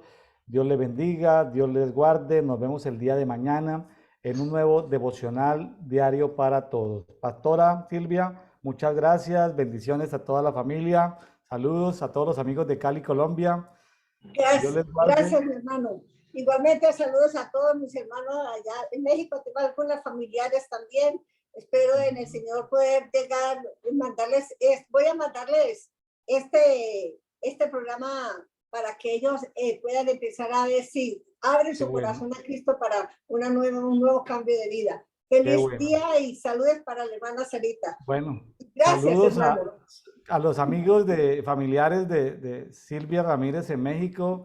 Un abrazo les enviamos aquí desde Mérida, Yucatán, México. Un abrazo desde Mérida, Yucatán, México para toda la familia de Silvia Ramírez, pastora y evangelista desde Cali, Colombia.